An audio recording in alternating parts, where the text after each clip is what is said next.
Hey, good morning, good afternoon, good evening, everyone. Thanks for joining. I hope you are as excited as I am for this presentation because I've been doing a lot of work with the team and hoping that you would like it. I'm trying not to make it boring and jam-packed with a lot of things.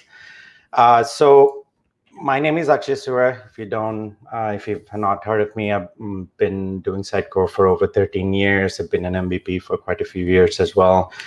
I love sharing knowledge. Anything I'm learning, I like putting it out there. Try not to be the guy who withholds knowledge. Today we'll be talking about Sitecore Experience Edge, headless content delivery at scale. So this is a brand new product Sitecore has launched in February. Sitecore Experience Edge is a SaaS delivery layer which sits on top of Content Hub and eventually on top of Experience Management.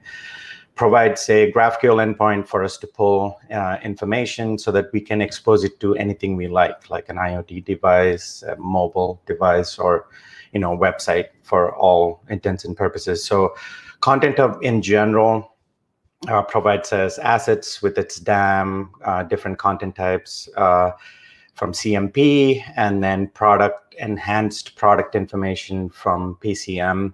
So Experience Edge basically is exposing the CMP and the PCM data onto the Experience Edge using the GraphQL endpoint, which is amazing. So you get a chance to pull anything you like from CMP and PCM. You already have access to the DAM assets, the different renderings, and the public URLs. So it is a marriage made in heaven. So the Sitecore Experience Edge for Content Hub was released earlier in February, I think February 9th.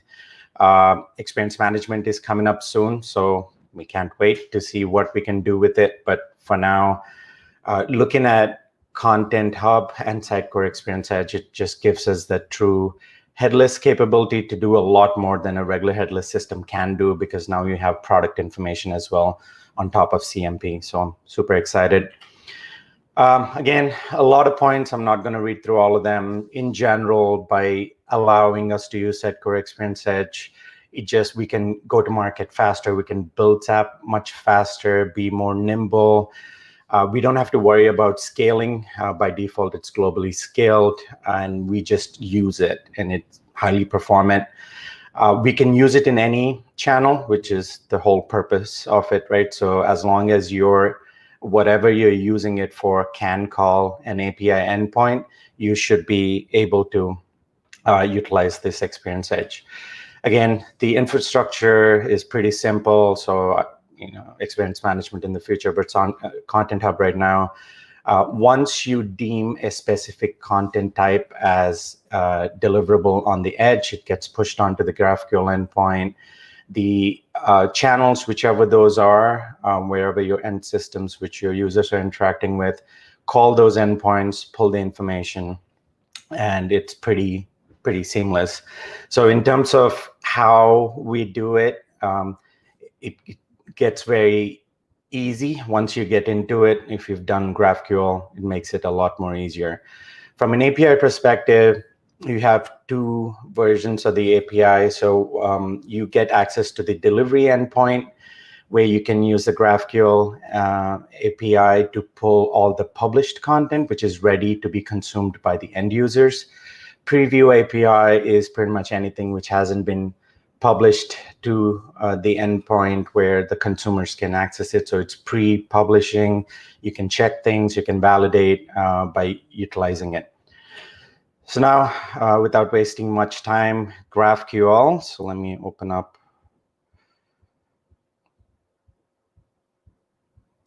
the white window right there. So from a GraphQL perspective, assuming people already know Content Hub, but this is my product listing screen. So we have a bunch of products, and what you can see is this cloud icon, which represents that it has been published to the delivery platform. There's a certain rules you can set in place which define if a specific item of a specific type can be published to the delivery platform. In some of these, they're not published yet because they haven't fallen into that rule set. So in this case, they need to be an approved product status in order for us, to have this available at the delivery endpoint. So when I'm looking at this data, I should probably find 4 in the delivery endpoint and everything in the preview endpoint. Your instance, I have a test instance. Again, this isn't a production instance. It's a development instance which I get to play with. You have 2 endpoints. This is the production delivery API endpoint. And as you can see, you get a few products, and we are not expecting too many. We're expecting 4. We get 4. I can define what I want from this query. Again, if you have not used GraphQL, one of the best ways I always try to go about trying to find what exactly I want to get out of it is by looking at the documentation. So GraphQL by default is built with documentation up. You're documenting your API. So there is no reason for you not to be able to look up things. So I picked PCM product, and you can see that instantly it's a collection. So I get some information like the total and the page info, but the meat and potatoes is inside the results. I know each result is of a product type because it represents it. So I can pull some information like the product name, number, short description, status, and stuff. So I'm only pulling a couple of these, but I could put all of them. The next thing is for us to find the asset. So again, asset seems to be a collection. Collections have results. So using the documentation, you can build your query. You can build a query which has multiple collections. So right now I'm only pulling it from all PCM product collection. My query can encompass multiple collections. So I could pull stuff from product, I could pull stuff from CMP at the same time and have multiple queries inside of here. So there's nothing stopping me from doing that. And I also have access to the preview endpoint. So preview endpoint, as I mentioned, is everything which is published and unpublished. So if you look through here, I have quite a lot more than the delivery endpoint, just because I have a lot more products which have not made it to the delivery endpoint yet, just because they're not in the approved status. So again, you could do quite a bit with this query. You can query it based on how you choose to, what information you need for your query to work.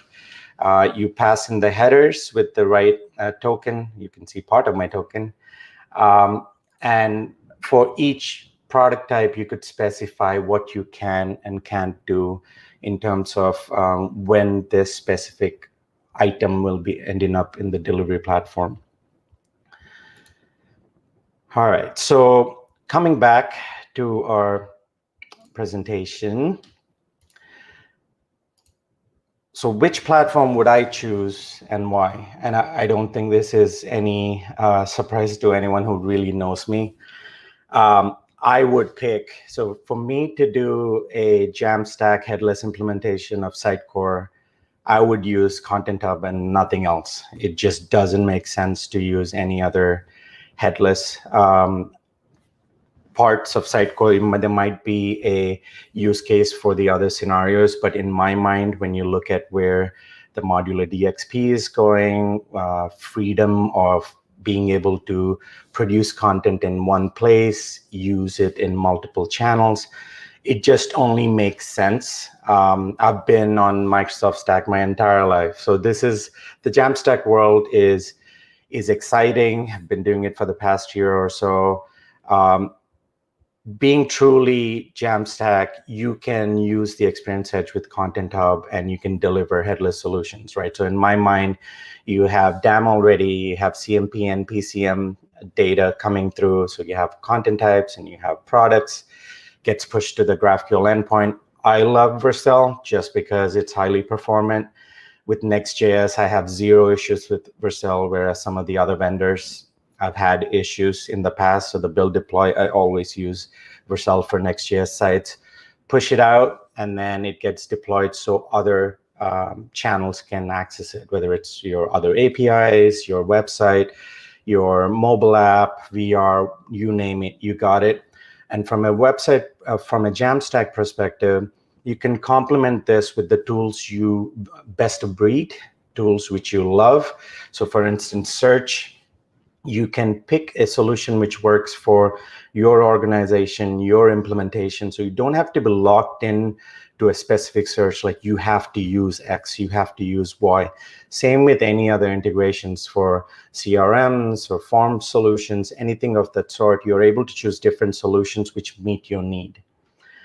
Now, this next slide, yes, it is not a mistake. I listed the first point twice, and if I had my way, I would list it 15 million times. Omnichannel is the way to go. So everything you see on this slide, there is not one word of it which I wrote. This is based on what Sitecore themselves provide as part of how they see Content Hub going, how they see the Sitecore Experience Edge going forward. So if you look at this, Omnichannel is the #1 driving point. Build your content once, deliver it to multiple channels. Why wouldn't you? You're no longer in a space where you're just thinking about web. You're no longer in a space where, oh, this goes only to the website, reusability of content. So when you look at these monolith CMSs, which you have, which consume a lot of energy, deployment, headaches, costs, it just makes logical sense for an organization to be nimble to go omnichannel, right?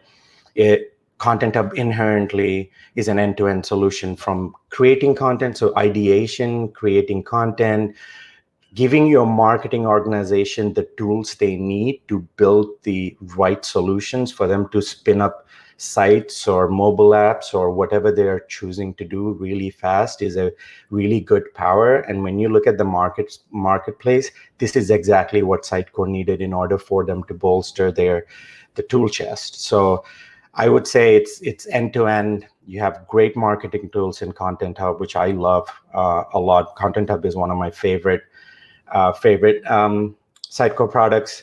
You can build solutions without having to be constrained, like using a specific search engine or integration or programming language. Build it in whatever you want. You have the freedom. And then it supports the Jamstack architecture, which is one of my favorite. You get DAM, digital asset management by default, content modeling and creation. And it's available to any developer, not just a Sitecore developer. So you're not locked into this specific skill set as well. Omnichannel, we just talked a bunch about Omnichannel, right? So there's, being able to produce content once and then use it many times. The only way I would do headless with Sitecore is by using Sitecore Experience Edge for Content Hub. Now, sorry, I'm just trying to load up my demo. So let me go back here and let's look at something which I think is interesting. So a lot of demos talk about hypotheticals. They talk about, oh yeah, you could build a mobile app, you could do this, you could do that. Well, why not go ahead and build it, right? So we took 4 days, we used Flutter, we built the mobile app, which is now published to both the Apple iOS as well as the Android Google Play Store. The Google Play app actually got approved this morning, so use the QR code, download it. The Apple one, as you can imagine, is a little bit more painful for me because they are still reviewing it, so I'm going to have to wait for that to go through. If you're curious, this is my phone. This is no magic, no smoke and mirrors. So this is the mobile app which we built for to use Sitecore Experience Edge with Content Hub. It actually goes and pulls the content both from the delivery endpoint as well as the preview endpoint.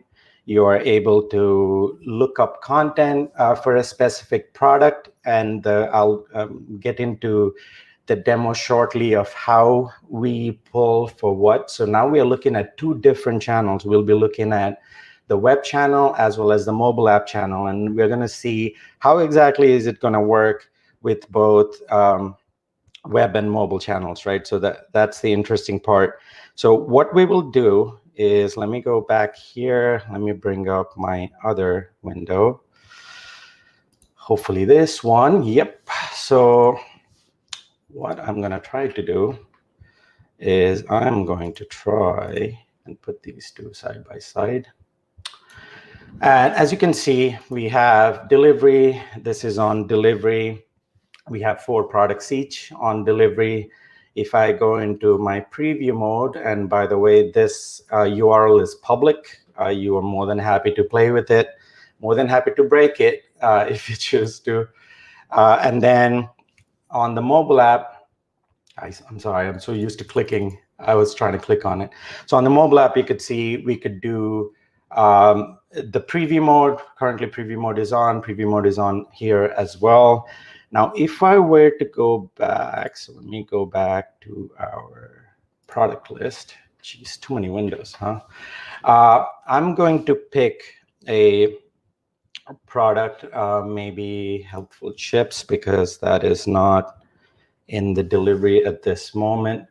And then what I will do, and this already seems to have it, but I'll make a change anyways. Live demo on mobile.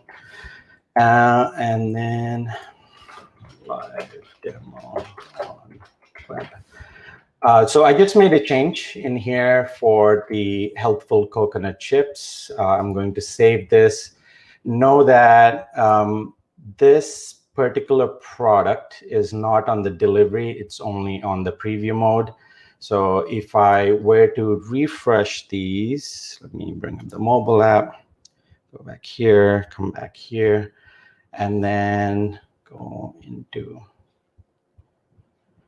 So you can see that the live on demo shows up here. Now let me go in here into the product itself. As you can see on the mobile app, live demo on mobile shows up, live demo on web shows up here. This is instantaneous. I didn't have to do anything extra. So if you were to publish a product, it would act in a similar way as well. So depending on your preview mode and your delivery mode, you're able to provide you're able to provide content in different channels. So what we showed is the ability to use the content in multiple channels. This is a simple demo, so I was using short description for mobile because mobile is not, you can look at it from a rich text markup kind of way. But for the long description, which is a rich text field, you can look at it on a web page because it's easy. So in the future, when we have the portable JSON format for any of the fields, we could use the same exact field for both web and mobile. That's coming up. But hopefully this is interesting to you guys. I thought it would be awesome to show this because no one in the company even knew that this was being built. So it's a good segue into showing, actually physically showing that it is possible to use the content from a headless system on multiple channels. Again, I'll leave the QR code up. It'll be in the video as well. You can download the app on Android if you're on Android. If you're on iOS, if Apple blesses us enough, then you'll have an Apple app as well, and we'll try to post it on social once that gets approved. So the next topic, and this is interesting to me. So there's a lot of people who are not, they're new to Jamstack, and I understand being new to Jamstack, not knowing some of these questions, right? So you have to ask the marketing organizations, and yes, there's another surprise coming soon. Anyway, so the marketing organizations, the first question is, can you personalize? Can you do this? Can I do forms? Can I do X? Can I do Y? And it's our job as people in the industry to be able to answer those questions for the marketing orgs or the customers and just give them the right tools. And where it really, really annoys me is either out of the ignorance or blatantly just because you choose to give false information. If you don't know something, just freaking say, I don't know, I'll look it up. So when someone says you can personalize with Jamstack, I call BS on it. Anyways, I thought I would bring it up because I heard some comments from people who should know about Jamstack and personalization kind of allude to the fact that you absolutely can. You can use tools like Optimizely. Well, Optimizely was bought by Epi, so we don't want to talk about that, but you could use Google Optimize. You could personalize that way. You have several other tools, and one of the recent ones, so we just got off the call from a partner preview and talking about Boxever. Again, an amazing acquisition in my mind. I can't wait for the possibilities of how this would be. To be honest, I don't see myself looking at it from a Sitecore XP perspective, because for me, XP, well, it's kind of dead. Why would I use an XConnect as opposed to Boxever, right? So it would be an XM with Boxever for me, or, if I had the choice and if I was able to talk to the customer, I would probably go the Sitecore Experience Edge with Content Hub with Boxever. That would be my play because it's an omni-channel play. Heard Dave from Boxever speak about the possibilities, what they're working on. It seems like, I haven't played with it, but it seems like it provides a seamless, intuitive, proactive experience. Looks like it was architected for the cloud. They have like several, it's agnostic of the technologies. Obviously, it's SaaS-based, so it's API. You could use it with anything else you like. It doesn't have to be Sitecore, but it looks like they have a very strong data platform, customer data platform, which aggregates information from any channel and builds a unified customer profile, which is awesome. I can't wait to see it.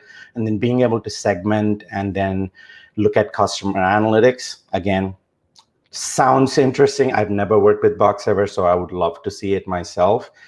Being able to have the capability to decide on how to act on a customer based on what's next for the customer, what's the next best experience for the customer, and being able to present it either via a web, mobile push notifications. Again, all sounds exciting. So I can't wait.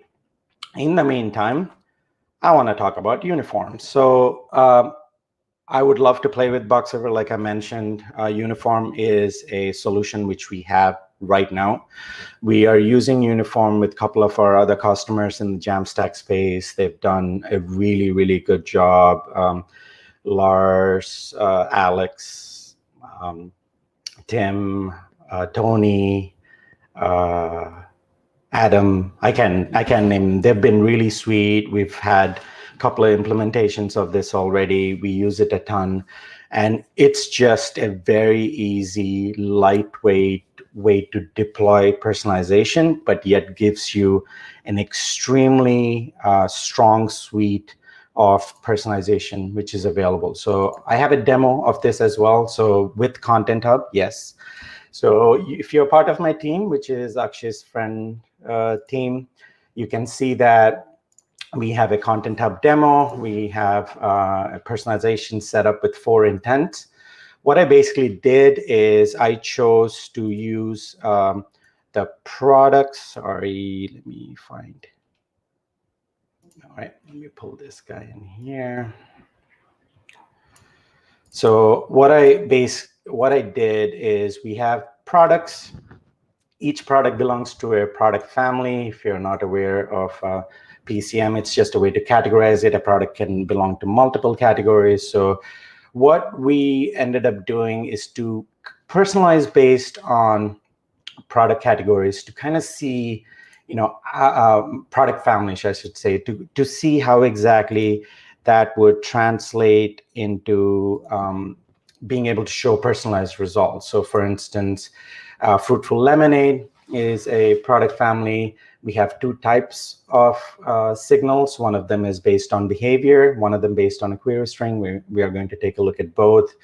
And then if you look at the others, I just have 1 signal from them, which is behavior-based. So what we are trying to do is if you had, let me go back in here, open this guy up. So if you were a user coming to our site, we will show you the products, a set of products saying, oh, you might be interested in this product, but we don't really know if this person is interested in this product or not. So we want to be able to say, okay, based on their behavior, by where they're going, let's figure out what their interest is, right? So I have this handy tool which kind of shows the intent. Right now, they don't have an intent because they just came to the site.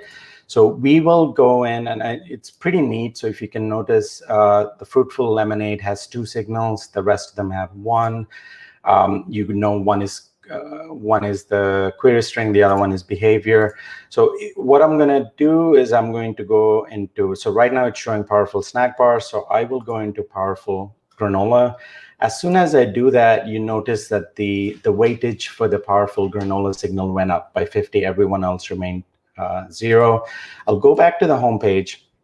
And as you can see, because my intent was powerful granola, now I can see that on my homepage as a personalized result. So let me go ahead and go into healthful chips. So now that I'm in healthful chips, now it's kind of split 50-50, right? So now I have powerful granola and healthy chips. They're 50-50, so it picks what it thinks is right for it to do. I'll go back into healthful chips, and now you can see that my intent is purely towards healthful chips. Maybe I love coconut chips or apple chips, for instance. When I come back to my homepage, now because of the weightage of my intent, it goes into healthful chips. What I would like to do, though, is that there is, 1 second while I grab the URL really quick. So I want to be able to do the same, but I want to, man, giving a demo is hard, huh? So I want to be able, geez, 1 second, please. Oh, sorry, here. So I want to be able to override this with, so all of these have been with behavior at this moment, and we have healthful chips leading at 100. What I want to do is I want to say, you know what, I'm going to override it by adding a query string based